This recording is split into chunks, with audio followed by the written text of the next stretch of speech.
Welcome to Tokyo Wave, recorded in a live studio in Harajuku, Japan, with your hosts Aaron and Parker.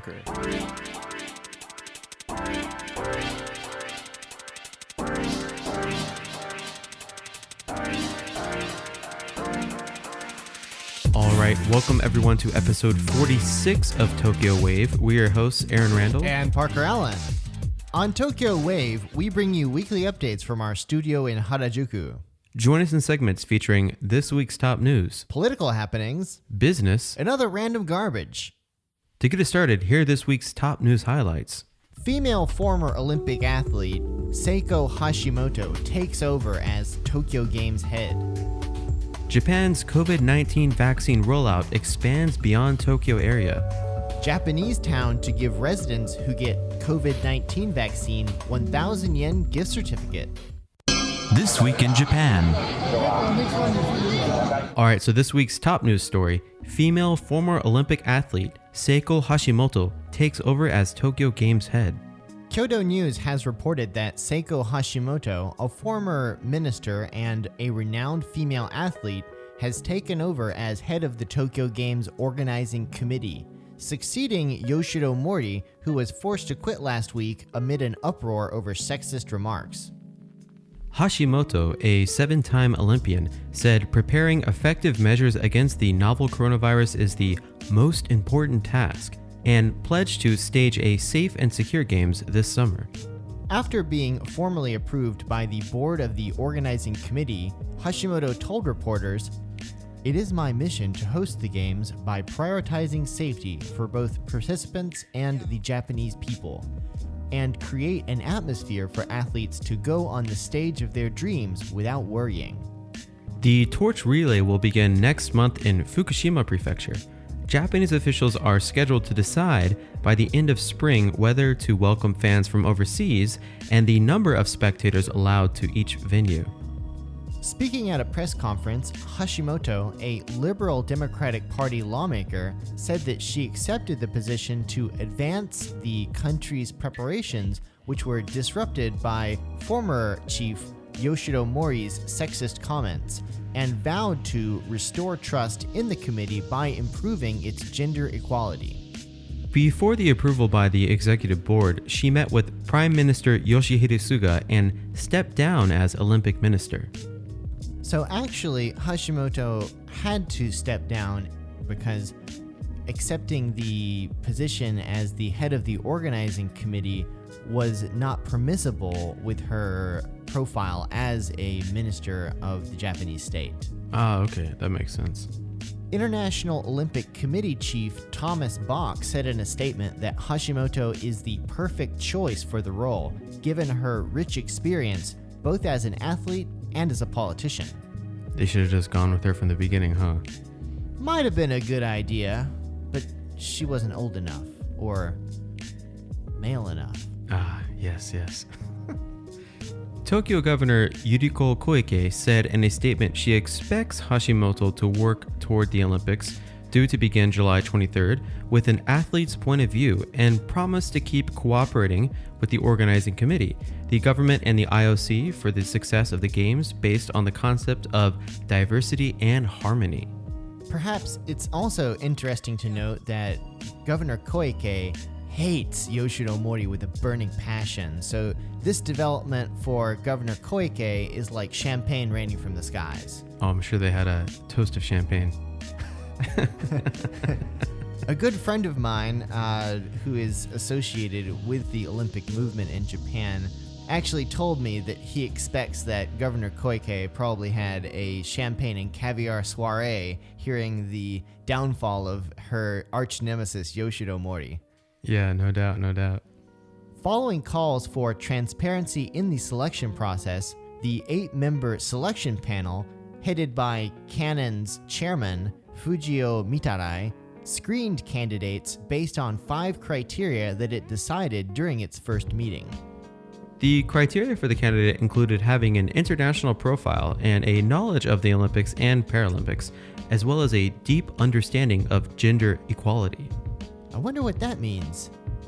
So, as a former Olympian, Seiko Hashimoto appeared at 7 Olympics between 1984 and 1996, competing in speed skating at 4 Winter Games and track cycling at 3 Summer Games.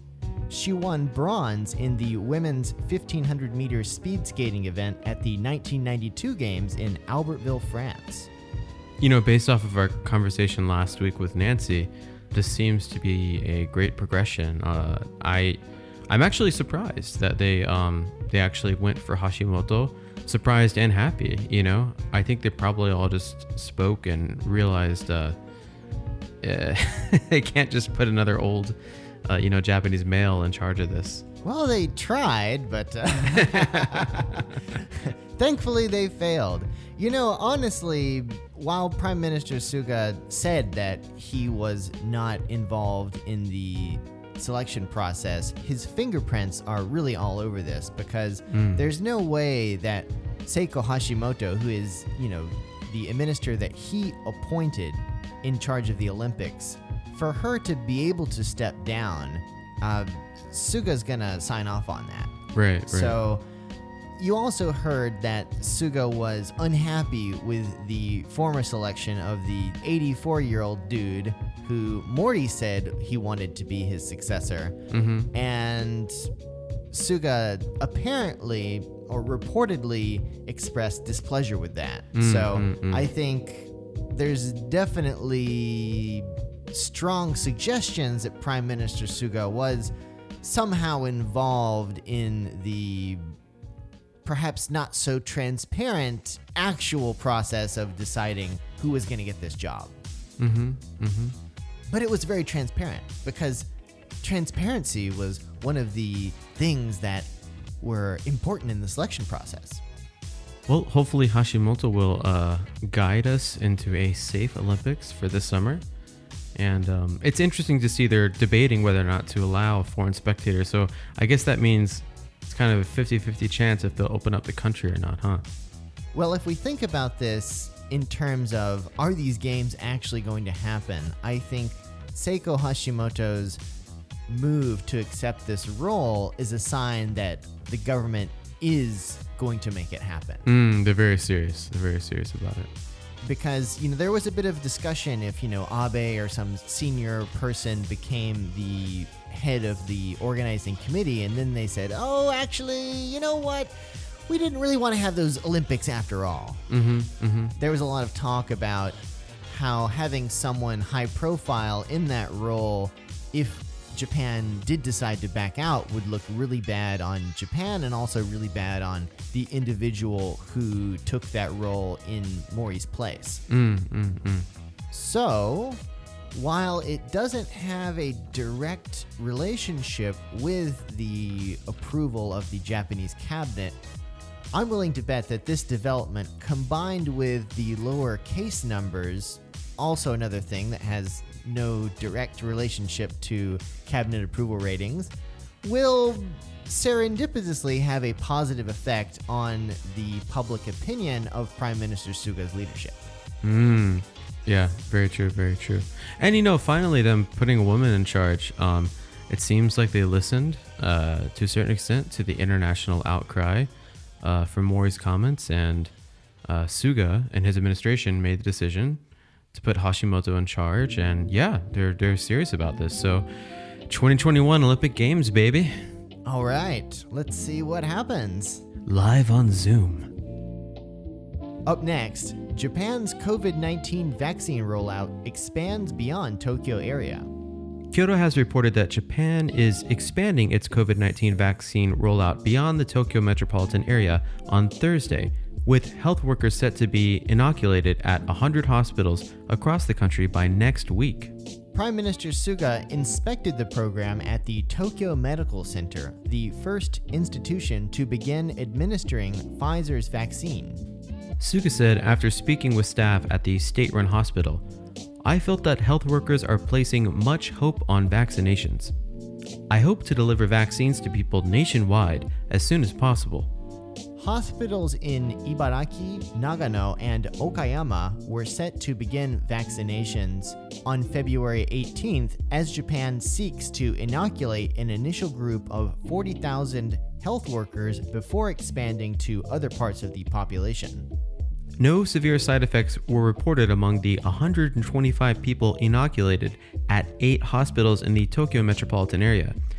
The Tokyo Medical Center said it plans to give shots to about 60 people per day and complete vaccinations of 800 individuals by the end of March.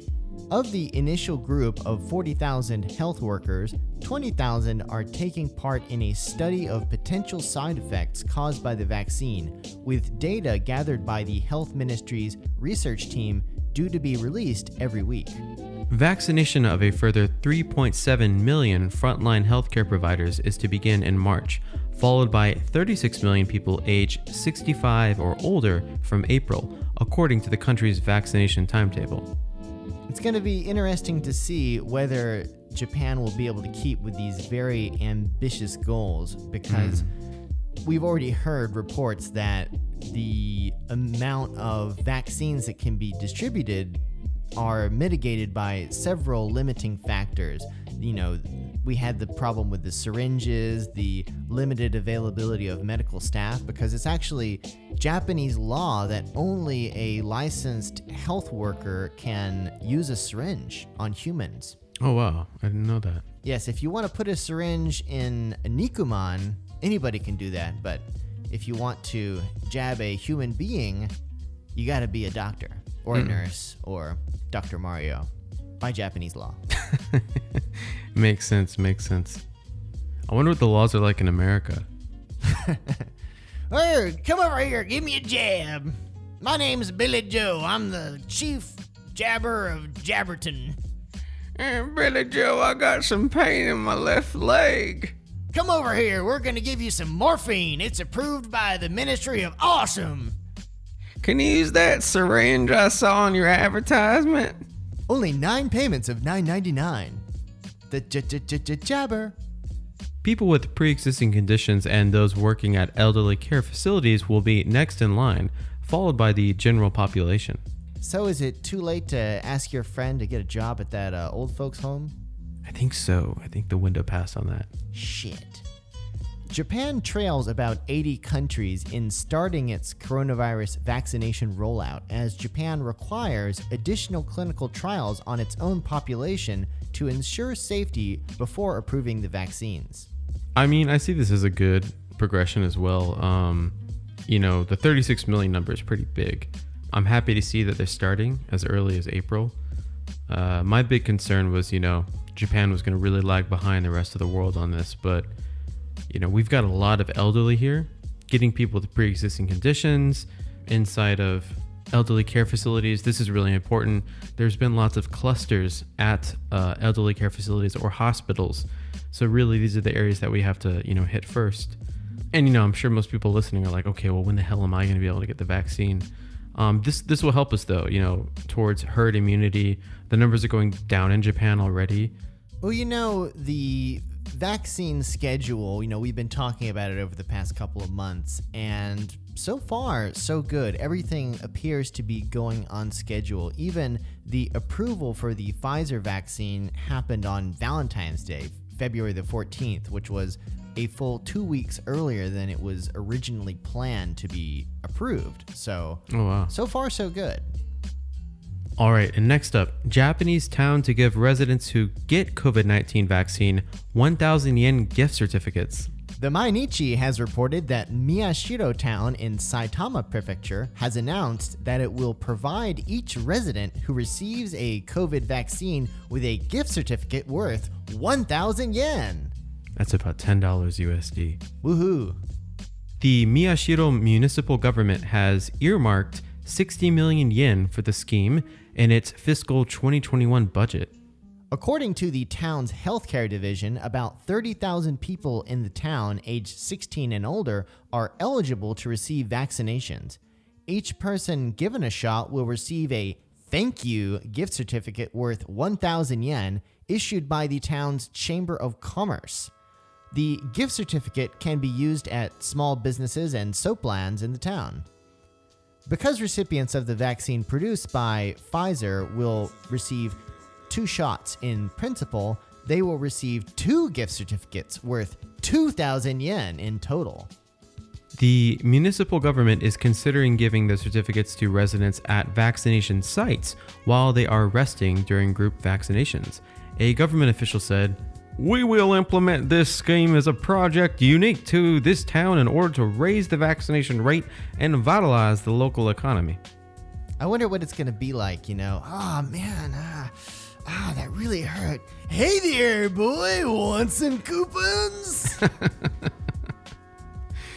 Man, have you ever worked at a place where the drink sales lady comes every morning with a bunch of different she's got a pouch of all the different fruit drinks? We've got Yakult and Yakult powder. Yes. And powdered Yakult powder. I wonder they give out the coupons or vouchers whatever at these vaccination sites, and then there's the person that has the pouch with all the drinks just selling it to try to get people to use their vouchers. It'll be like a baseball game. There'll be the beer lady. yeah that's what yeah I mean, the closest approximation. 2 cold ones for me, honey. That fucking hurt. When I worked for a really domestic real estate company here in Japan, everyone really looked forward to this girl. She would come, I think, twice a week, and one person had to pay for everybody's drink. And we're talking 20-cent drinks that you can get at the supermarket, right? And then they mark it up like crazy. But yeah, it's like a baseball game basically.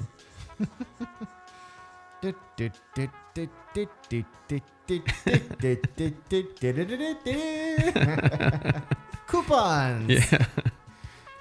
Well, if this wasn't great enough already, Miyashiro is also home to the Tobu Zoo and Amusement Park.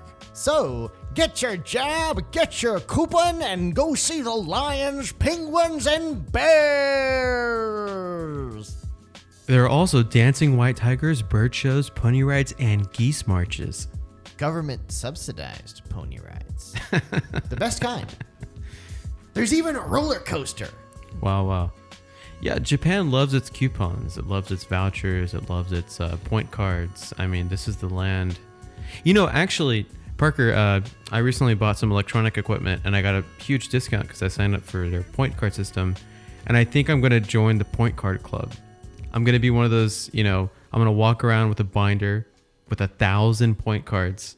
Because, if you really play the system. And they sell binders for point cards in this country, by the way, in case you were wondering. Yeah. I've worked with some colleagues. This one specifically, man, she was amazing. She knew where all of them were. And I remember when we were traveling for work down in Fukuoka, every place we went, she already had signed up for the local Fukuoka stores and stuff because she always went down there. Aaron, want to buy an ice cream? I've got that on page 36.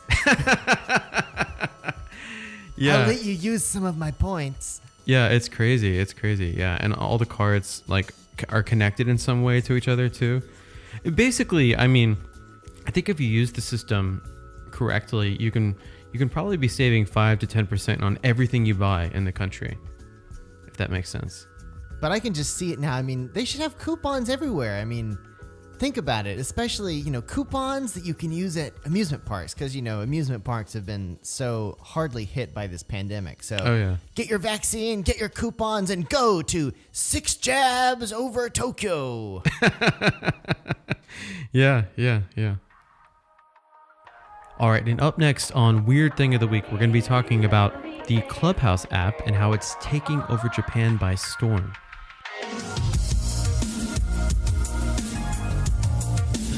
You're now listening to Tokyo Wave. The Weird Thing of the Week. Oh, hell no! Okay. So Nikkei Asia recently reported that less than a year after its launch, and just a month after it hit Japan, the voice-based chat app Clubhouse is finding fans among legislators and other Japanese celebrities for communicating with the public at a time when large gatherings are out of the question. So it's only been in Japan for a month, huh? That makes sense because it's seen such a huge explosion. Yeah, I joined on January the 31st, and I think you joined like the week after that? Yeah, week and a half after that, yeah. So, Aaron, how long have you been spending on Clubhouse since downloading the app? Man, I'll just be honest. I've had it on all day. Like, it's always on. I'm always online, even late at night. And this is an issue. I mean, we can get into this later, but a lot of people are having a hard time getting off the app. Last night I did a detox. You had a Clubhouse detox. Yeah, so because Did you get on like a 12-step program? No, not that far, but I've been on the app, and like the average time I've been logging off or passing out is about 4 a.m. So last night at 11 p.m. I'm like, no Clubhouse. I did log in a couple times, but I quickly stopped. I'm like, no, I can't use this. It's very addicting. So recently, Digital Transformation Minister Takuya Hirai held a study group on the platform where he discussed policies promoting the adaptation of technology and society with other guests including Jun Mirai, a Kyoto University professor known as the father of the internet in Japan. So he's kind of like Jesus. Pretty much. So this 50-minute talk attracted more than 2,000 participants. That sounds about right. Yeah, the really big rooms, 2,000, 4,000, 5,000. Is there a limit?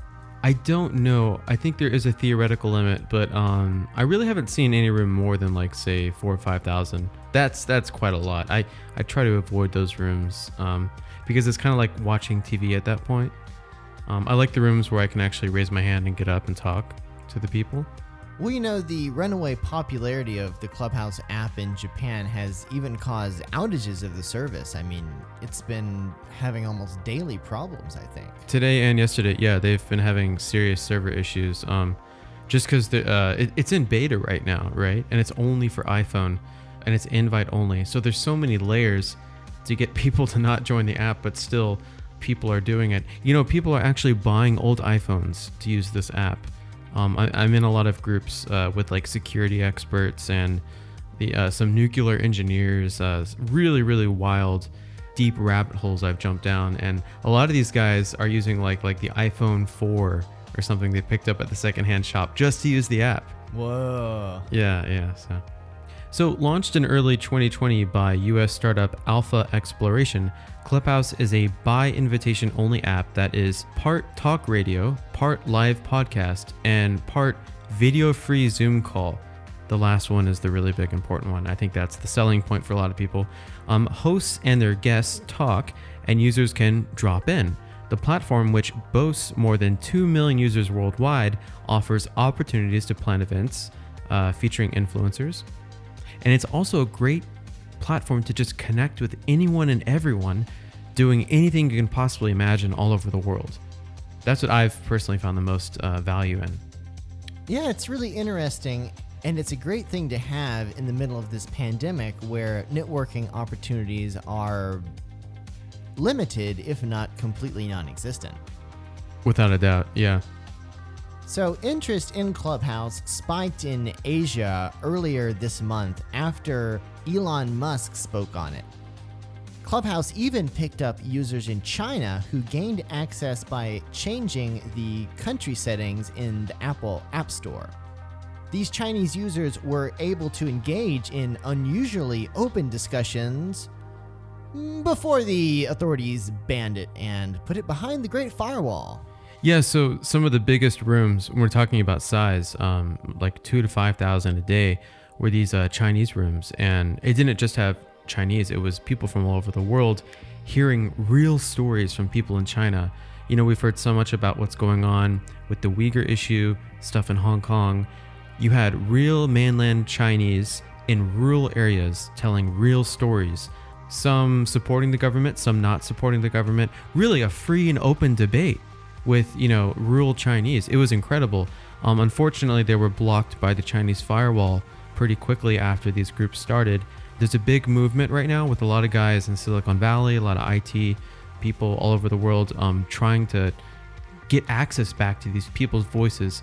Another big selling point about Clubhouse is it's totally unfiltered, and I feel like a lot of people on there don't have an agenda. While there is like the kind of Bitcoin crowd and, people trying to sell up their business and everything, which it's great for that as well if you want to get into that.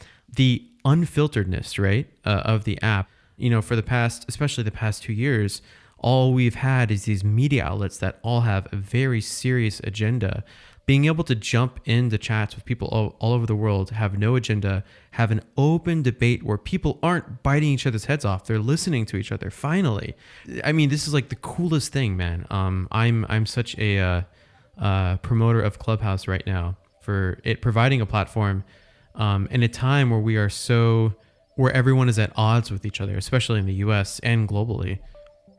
I also like how the app has a lot of interesting discussions on topics that you don't really see people talking that much about in other forums. I mean, I've seen so many rooms about women in tech and gender diversity, and even random discussions like talking about hip hop in Japan. And all of these sort of ad hoc discussions come out of nowhere. I dropped in on a chat session a couple of weeks ago, and it was, late night random talk, and I expected to hear a bunch of drunk people yelling at each other, and people were talking about like mental well-being and what makes people motivated and how do you judge your own self-worth, which unfortunately was not the party that I was planning on joining, but that's what I got.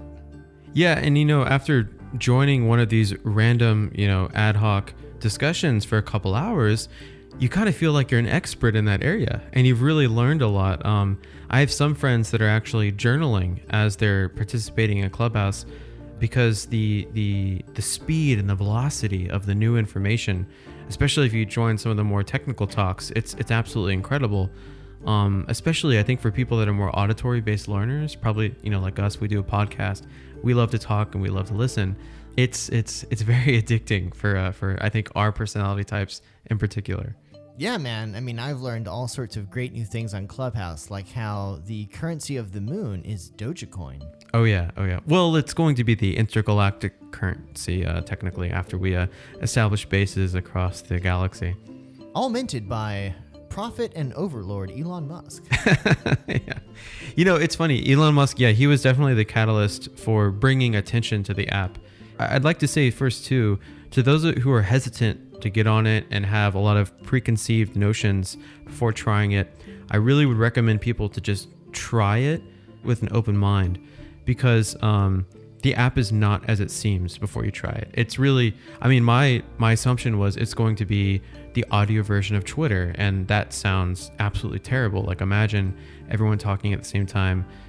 The etiquette that people use too when they're in these rooms, even with 20 people at the top all talking simultaneously. I think because we've been trained on Zoom for the past year, people are really good at not talking over other people and letting people talk, and it's great. It's kind of funny. I was thinking about it. Elon Musk really kind of drove the smash popularity of the app in recent weeks, and the company behind the app is called Alpha Exploration. I actually haven't done any research on the company behind the app, which is probably really bad. But all I know is that this idea for an all audio social networking system has been around for a while. It actually was around since Twitter launched originally, and a lot of tech companies, startups have tried it. But the speed and the velocity at which Clubhouse allows people from all over the world to speak to one another is really unmatched due to the underlying API, is what I'm told. The technology that it's using right now is really the best. And this comes off of the wave of Zoom and all these teleconferencing apps, which really we've had like a year of almost like testing them and optimizing them. So engineers are now able to do it in an audio form, and it's seamless. It's really interesting with social media. It's not about, having this new concept or totally changing the way people communicate so much as it's the right idea at the right time and spread the right way. Absolutely. There were lots of other social networking sites like Facebook, MySpace, and there were so many. Yeah. And even Twitter. There are other similar social networking sites out there, and I'm sure there are endless copycats to Clubhouse, and maybe even Clubhouse was, piggybacking off of another similar concept. But, everything sort of came together at the right time. And the thing that makes this app great is that because it has such smash popularity right now, a lot of the interesting conversations that are going on are only on this app. Right. And so you have access to all of these interesting discussions, and you can also have discussions with people who you normally wouldn't run into. Absolutely. Yeah, that's the beauty of it. I mean, for me personally, I've joined some interesting groups on the app, and I'm in a group now with a bunch of Silicon Valley software engineers, and it's really given me a great perspective on what is the benchmark for the current technological horizon, meaning what is currently actually applicable whenever you're brainstorming and coming up with new ideas. And I think a lot of people that are in marketing and don't have a technical background struggle with this, and any kind of creative people too.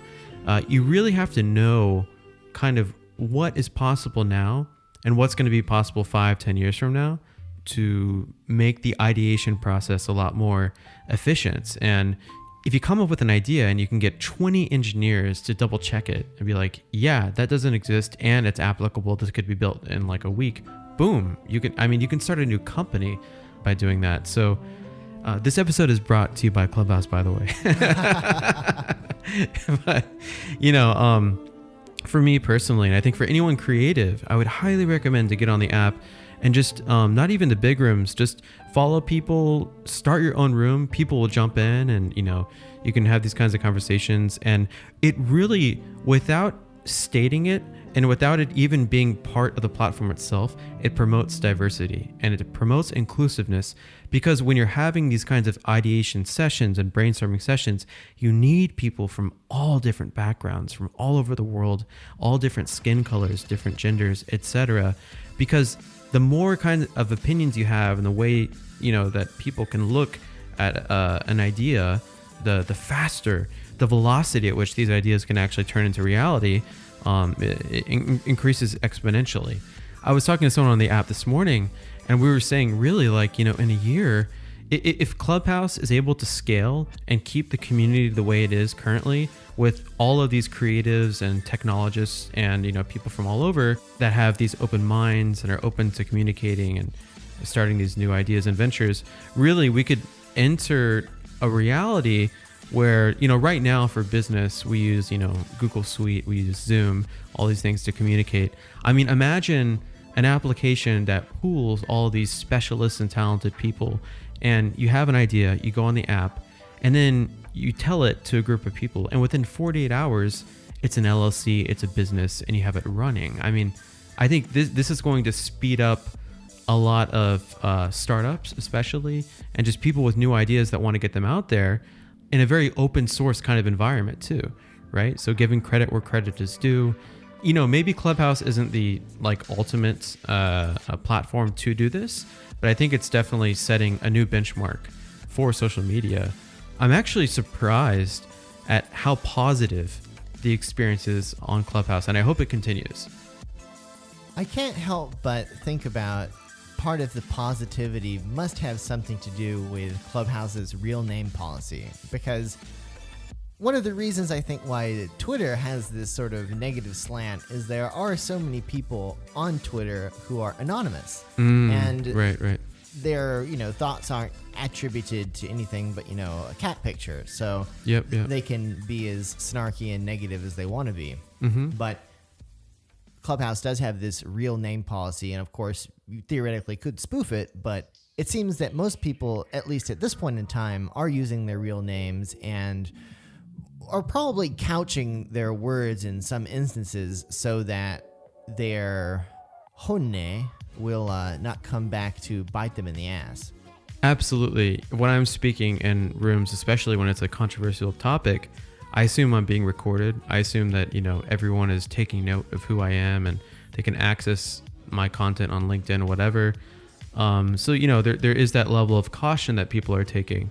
But it's amazing that when you have that as a requirement, it kind of pushes everyone into this very creative, positive space. I don't think a lot of people were expecting that. I think, if anything, you would expect people to be more censored in the way that they speak. But I've seen lots of rooms where, you know, even celebrities, people that are really well known in certain areas, being very vulnerable and, you know, telling like horror stories of their industry. And I mean, those are the best, right? That's the stuff you really want to hear. You know, what is this really like? If I want to do XYZ, what's it really going to be like? And you can get those stories live on Clubhouse, and you can ask them questions right afterwards. So that is until the lawyers figure out how to use it for e-discovery, and then we're all screwed.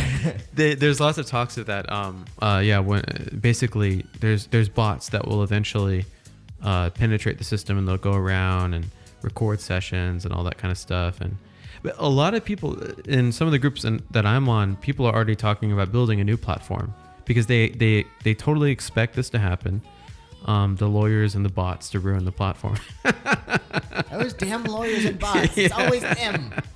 You know, so even if Clubhouse ends up being a blip on the radar of social media, I think it will set a new benchmark. And I think if the next iteration of Clubhouse is another 5 years away, people will still remember. And I think this is the direction that things will go.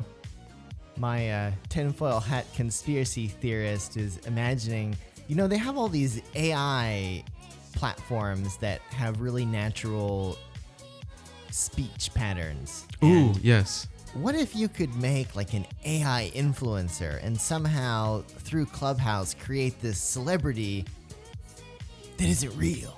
All right, so Parker, I've already had an encounter with something similar to this. It's not AI. Mark Zuckerberg went on Clubhouse and he did like a bunch of stuff. Oh, so it's already happened. So there's a fake Mark Zuckerberg. It scared the shit out of me, man, because we were in a room. It was just like 12 of us having a deep, I don't know, people were like talking about like AI, math, whatever. You know, there's a lot of like these kind of PhD types on there. And then all of a sudden, a guy with Mark Zuckerberg's face, but like with clown makeup on, comes in and he starts talking. And I thought the guy was impersonating Mark Zuckerberg. Then I'm like, no, that's Mark's voice. And I don't know if he was using some kind of AI software or if he was just taking clips of recordings from Mark's speech on like a soundboard. It was like it was a soundboard. And it scared the crap out of me. And I'm like, guys, did Mark Zuckerberg just join our conversation and leave really quick? Because the way Clubhouse works is people will drop in and be like, you know, I think blah, blah, blah. They'll shoot out their opinion real quick and boom, it turns into a conversation. And that's exactly what this Mark Zuckerberg soundboard did. So there already is a level of that happening on the platform. Now I know what I want to do when I go home. Elon Musk soundboard. To the moon. Buy more Dogecoin.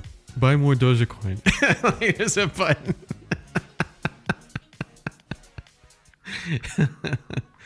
Oh man.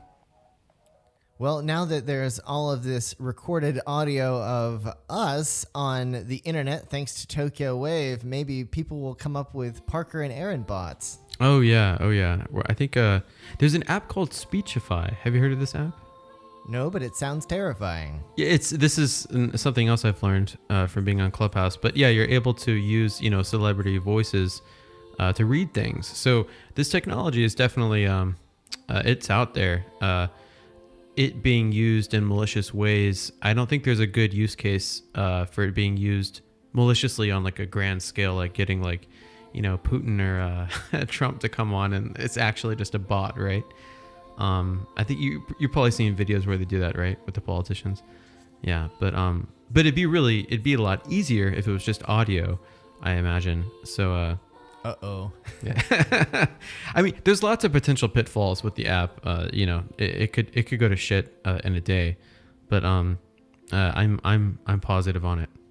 Well, I think so far so good with Clubhouse, and we'll see how it rolls out in Japan. I don't think there's a Japanese localization of the app yet, but after that happens, I would imagine that it's only going to become bigger and bigger in Japan. Oh yeah. And it really seems to be mirroring the runaway success that Twitter had in Japan in 2011 after the Tohoku earthquake, where people were using it to share information about disaster preparedness. we'll see what happens with the app. But, in wrapping things up too, I think given the fact that a lot of us have been stuck inside, and we really haven't had a lot of this person-to-person contact and being able to communicate and network, it's perfect timing. People are sick of being stuck inside, and this app gives people an instant opportunity to connect with anyone and everyone all over the world. So yeah, I would recommend everyone to just try it with an open mind. Sick of being stuck inside? Download Clubhouse and be happy stuck inside. Well said. Turbo Thoughts. Space. Buy more Dogecoin. Hey listeners, that's right, you listener right there. Who do you think should be our next guest on Tokyo Wave? Let us know. Drop us a line at wave@tokyowave.jp. We hope you enjoyed Tokyo Wave. If you haven't already, you can subscribe to our podcast on Apple Podcasts, Spotify, SoundCloud, and YouTube. Join us again next week on Tokyo Wave.